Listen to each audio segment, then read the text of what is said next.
following program is part of the Patriot Broadcasting Project, brought to you by the Scene Projects Podcast Network. Welcome to South Dakota Patriot Broadcasting. I'm your host, Bubba Starts, and with me today we have Shirlee Meier. She's the State Director of the Convention of States for South Dakota. Welcome to the show, Shirley. Well, thank you. Thank you for having me. Well, it's great to catch up with you on this, the last day of 2024, moving into a new year, an exciting time for our political movement, the Patriot movement. I know we have a lot of new legislators. We've been talking to a lot of them, but you come from a different angle and a whole different thing. So before we get into what the Convention of States is, why don't you give us a little bit of your background, and then we'll talk about more about COS. Well, I'm a lifelong resident of South Dakota. I am also a veteran. I served in the military. I worked and I'm retired. I retired from the post office. After federal service, I put in probably about 50 some years. And then I retired. And when I retired, I decided what I wanted to do with my time, so I checked in different organizations, and I came across Convention of States, and I checked into it, and so then I volunteered, and I've been with Convention of States ever since. That's amazing. So you've spent your entire life in service to your country, whether that's in military service or for the post office, which I think a lot of us tend to take for granted these days. And maybe less so around the holidays when the packages are getting delivered and we remember what a service it truly is to have that. Incredible. And an incredible life that you've lived, and now in retirement, you're serving in a volunteer status as the director? That is correct. I am not paid. I am a volunteer. Everything I do and the products and that I hand out and stuff, I pay for myself. So, well, that's amazing. Yes. That's amazing. So what are, what is the Convention of States, and then what do you do in the state of South Dakota to, further the larger agenda? Okay. Basically, what we are a nonprofit volunteer organization that came together in 2013, actually, with Mark Meckler, who was the original founder of the Tea Party, and then he left it, and him and Michael Ferris, who is the constitutional attorney who went to all 50 states and got homeschooling approved.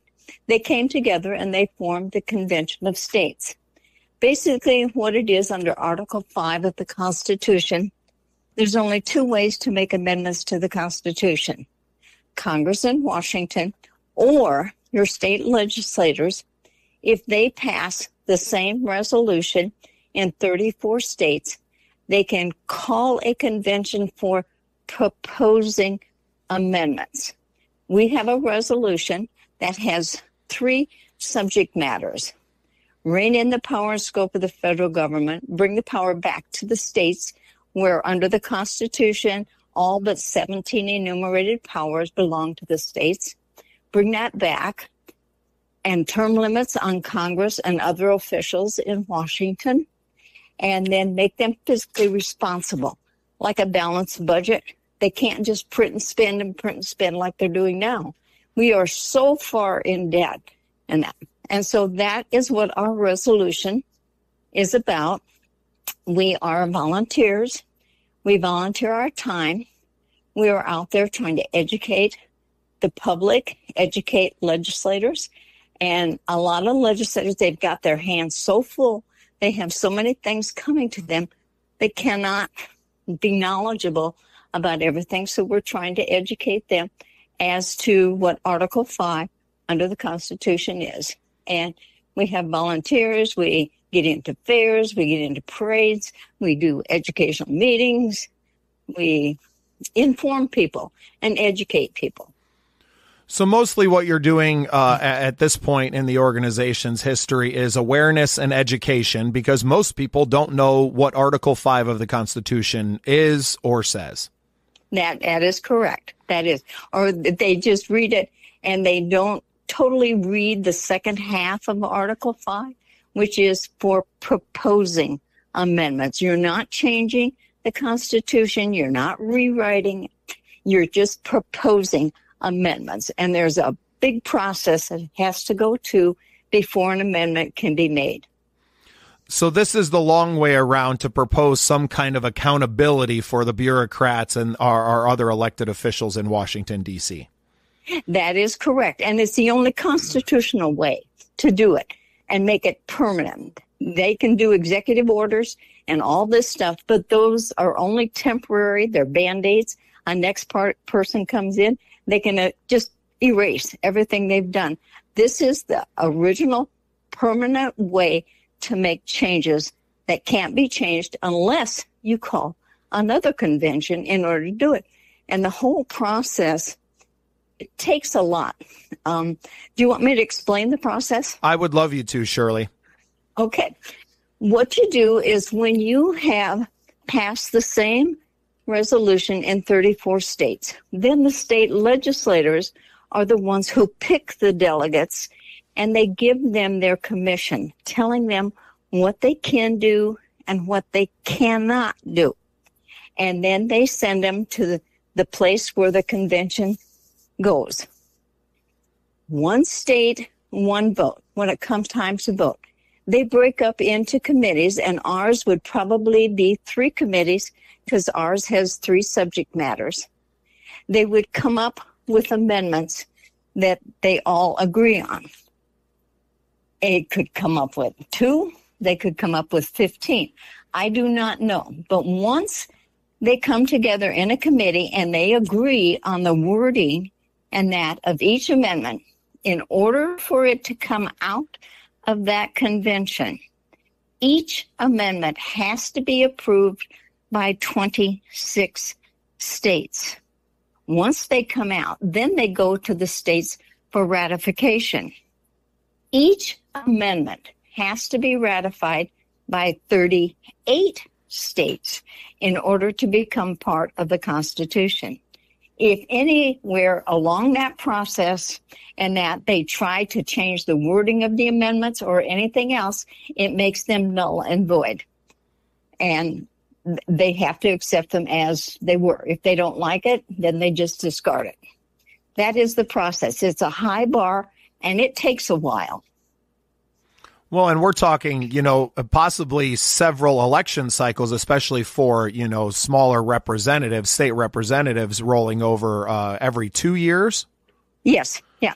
So, yes. And that is true. So there is a small window sometimes of these movements, like this populist movement that we're living in right now, where you actually have a chance to deliver on some of these promises of the Constitution and to affect some real change in the bloated and increasingly swampy Washington, D.C. That is correct. And that's the only...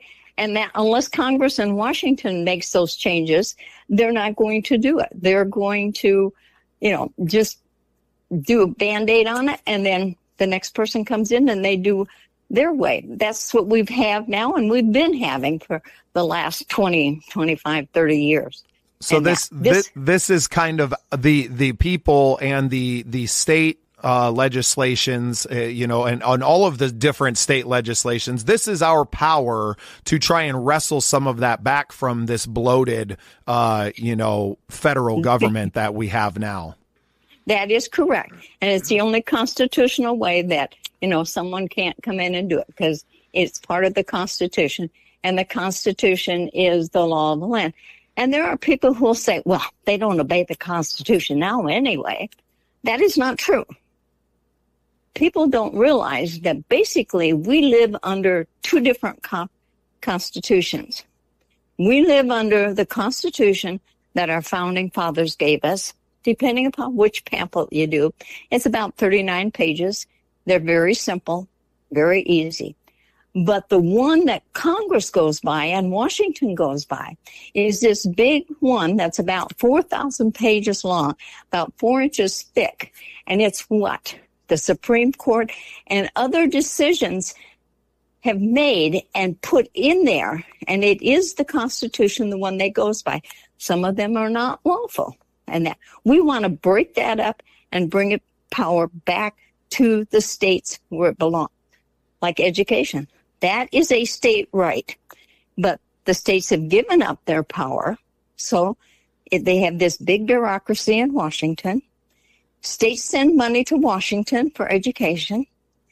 Washington says, okay, we'll send it back to you under these stipulations. You do this, this, and this, and you teach this, this, and this. Otherwise, you're not getting the money. That is not the way our founding fathers wanted it. And there are other things like that the big bureaucracies in Washington dictate to the states. Give it back to the states where it belongs. Well, and exactly why send the money back to be stolen to be sent right back to us anyway? That's right. The whole thing hasn't made sense, and I think that's a big reason why you had this massive populist movement rise up in 2024, and to take the Republicans to take the House, the Senate, and the presidency on the national level, and then the swell of Republican wins kind of across the board in the state legislators as well. But just new blood. I think 42 new legislators is what I heard from our friend Tessa Schwans. And it just, I think we were ready as a society, as a culture, as a country. We were ready for some new ideas. We were ready for some fresh blood in there to start affecting some change and educating people and educating legislators on the power that they hold through Article 5 as to how we actually get something done instead of just kind of going through the motions. That's right. What are the challenges facing the conventions of states moving into 2025, and what are the obstacles that we're trying to overcome, in the short term, and then obviously in the long term? 2026 will be another huge election year. Well, basically what it is getting people to understand what Article 5 of the Constitution is. There's a lot of misinformation out there about it. The main one is, well, you're going to rewrite our Constitution. That is not true. If you read Article 5, it's very explicit. It says, and that basically Congress can do it, or you're calling a convention of states for proposing amendments to this Constitution. So you can't do both. You can't rewrite the Constitution then and also propose amendments to it. That's but people don't understand. The biggest problem is getting people educated, having them read it and understand what it says. Ignorance yes. is our biggest obstacle. And even people saying, something like, well, you're rewriting our Constitution. The Constitution has been rewritten. Right? That is true. We have been rewriting it for 200 years, 250 years coming up on it, so to suggest that all of a sudden, everything's going to be undone is more of facing the facts that it has been undone. And we're trying to get back to the original frameworks of the Constitution as they were written. That is true. And I'm going to throw in another little tidbit, and I don't want it to confuse people, but they need to understand this. Washington itself, if it wanted to, if it had a great desire to, they could rewrite the Constitution tomorrow if they wanted to. They're there in Washington because, like I said, there's only two ways. They could call a convention right there in Washington and propose a whole new Constitution and do it if they wanted to, but you and I know they're not going to, but they could. Well, and if they did, I would be terrified of what came out of there. That's correct. Shirley, what can people do to get involved? Obviously, I'm sure you have a very large volunteer network. Why don't you have a website where people can kind of find out more information on their own and begin to put some action into their desires? Yeah. You can go to www.conventionofstates.com, and there's a lot of material there. And we also have a university where we train people. There are 4 courses that are free. All you have to do is sign the petition and sign in and take those courses. They're online and you can educate yourself there. You can go and volunteer. There are many volunteer positions that you can have.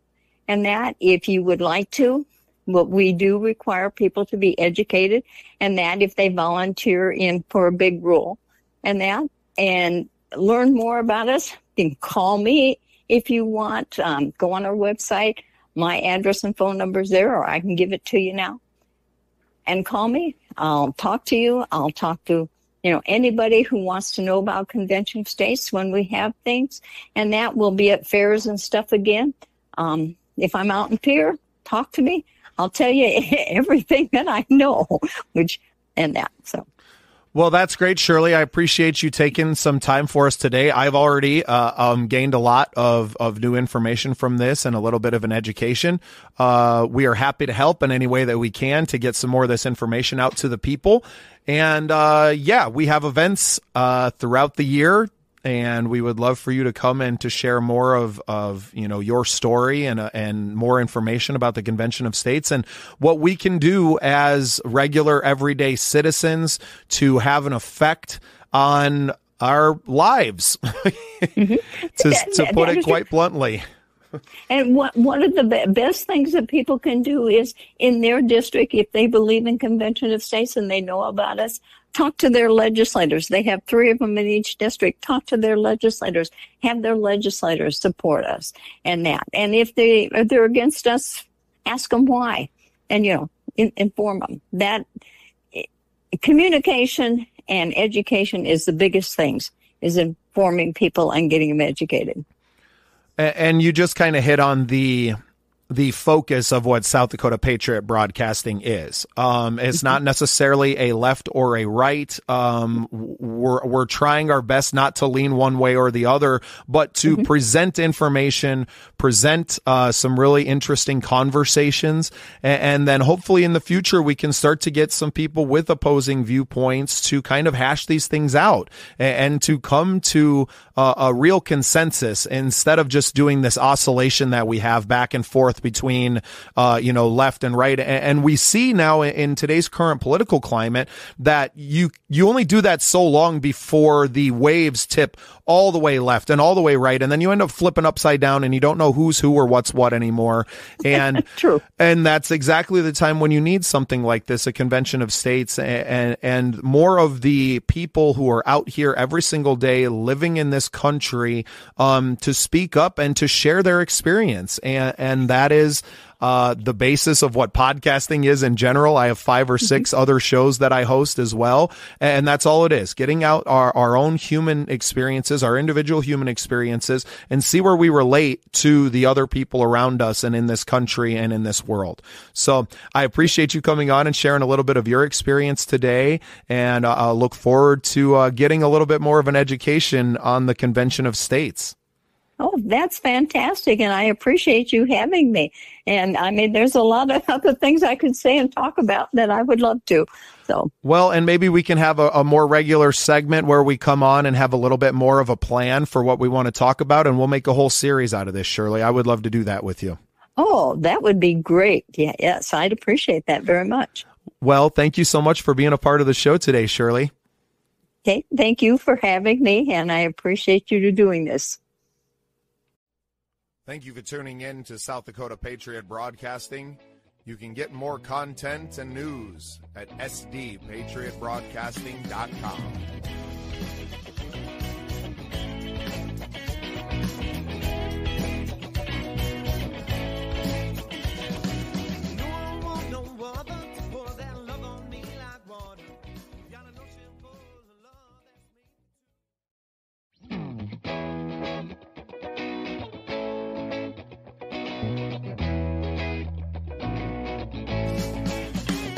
Thanks for tuning in to the Scene Projects Podcast Network.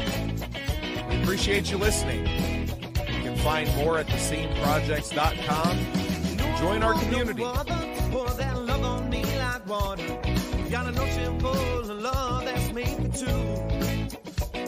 We can sail upon the ocean breeze and the sunshine feels like you loving me. We got a good thing going on, you know that's true. I'm feeling fine.